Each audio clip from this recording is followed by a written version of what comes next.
Overwhelmed by Bangkok public transport, I sure was too in the beginning. I ended up wasting hours in traffic, overpaying for taxis and melting in the heat. I was terrified of getting lost and did not want to block the line at the ticket counter with stupid Falang questions. When I finally tried the trains, I realized how easy and efficient they can be, wishing I'd known sooner. Because thanks to trains, I was able to explore the mega city on dozens of visits, broadening my horizon, trying hidden gem restaurants, escaping the rain, and feeling more and more at home. In this video, I will share the keys to mastering Bangkok's trains, so you can travel like a local, save money, and stay cool. That leads us to some essential facts about Bangkok's train system. These are the 3 players that tourists come into contact with within the city and at Suvarnabhumi Airport. They officially operate from 6 a.m.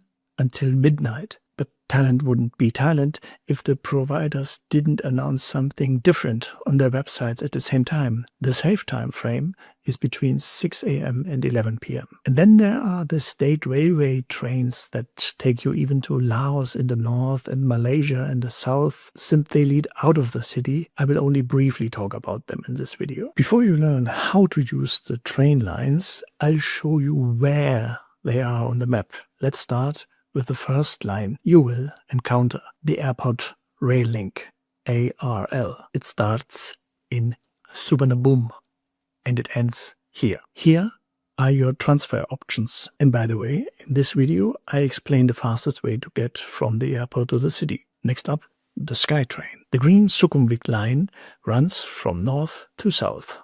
First-timers only need to know these stations, because here the buses go to Pattaya, Koh Samet and Koh Chang. Here's the largest weekend market in the world, and this is where the magic happens. Last but not least, your transfer options. The dark green Silom line runs southwest. 14 stations, and most newbies get out here on the river. Your transfer options. And then there's the gold line. 3 stations. Actually just here to bring customers to the mega mall Iconsire. That leads us to the huge MRT system. First, the Blue Line, the veteran. 38 stations, runs like a lasso that captures the core of the city from southwest to east, up north and back again. It leads to the most important sites, great parks and markets, as well as nightlife and red light districts. First-timers only need to know these stations: Old Town, Chinatown, Silom, Sukhumvit, Chatuchak. Here are your transfer options. The purple line in the north has so far been largely uninteresting for tourists, but the extension to the south is already underway. Then it becomes important because it then runs through Dudit, Old Town, Chinatown, across the river, and then towards the southeast. Opening date, maybe 2028. Now the yellow line. Nice to have, but almost no tourist will ever use it. The elevated monorail line starts in the north, next to the blue line, runs to the east until it meets the green BTS in the south. Here's the pink line. It covers the even more northern part of Bangkok, passing near Croquette Peninsula and Don Muang Airport, and ending in the east at the terminus of the electric canal boats, already under construction and expected to be completed between 2028 and 2030, the Orange Line.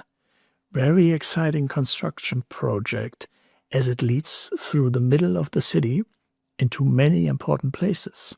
A good example of how Asians are creating large modern infrastructure without shutting down an entire city.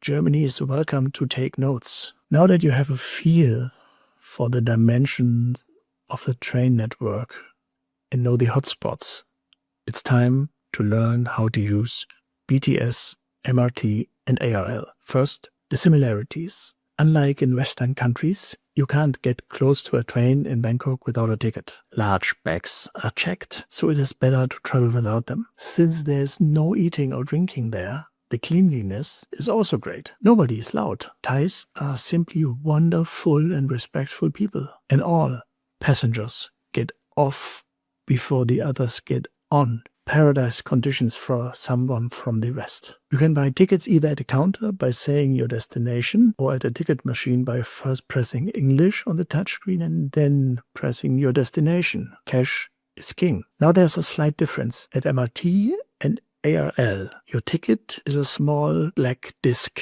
a token. At BTS, you get a card. The following steps apply to everyone.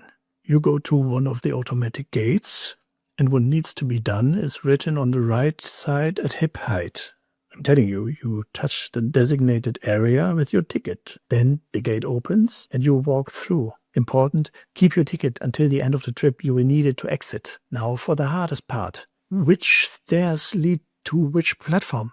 At the BTS, only the end stations are marked by signs. However, there are 2 route maps in front of the stairs, so you can check which one you need to take. The MRT made it easier, as the most well-known intermediate station is there on the sign. The ARL is the easiest, as it only goes one way from the airport anyway. And of course, the airport is shown as the destination on the way back. Tip, be sure to use Google Maps. The app not only shows you the best train connection and tells you exactly when the departure is, but it also informs you in advance about the price and the correct platform. And it helps you with the second biggest problem, which exit.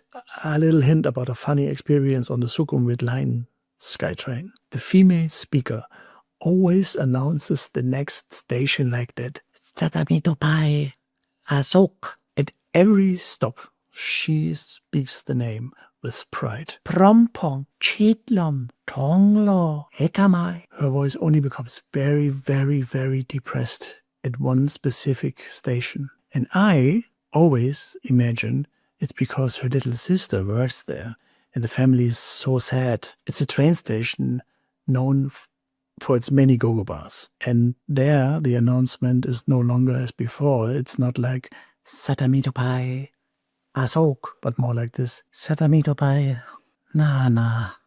Thank me later. You will never be able to unhear it. Back to the procedure. Before you go out, you have to get rid of your ticket. It's simple.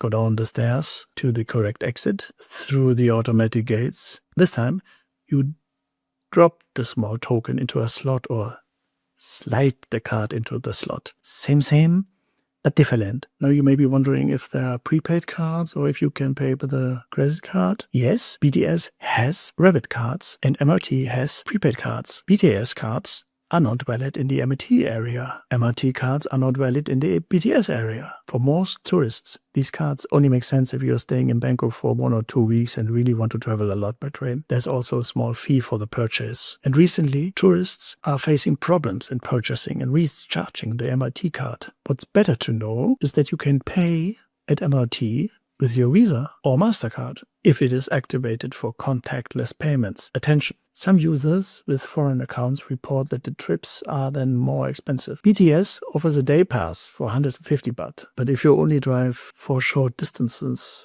a day, then it's not worth it. Tip to shorten the waiting time. Avoid peak times in the morning and late afternoon. Don't block Thais during rush hour. Best time 9 a.m. to 4 p.m. and everything after 8 p.m. Do you remember that at the beginning I promised you that I would briefly talk about the state railways? So you actually only need this if you want to leave Bangkok. Long distance trains. And most of them now start at a new main station in the north. Some still start at a beautiful old main station in Chinatown. Google Maps is also your best friend for these train connections. And to learn more about essential Thailand travel apps, you will want to watch this video so you can travel Thailand like a pro too.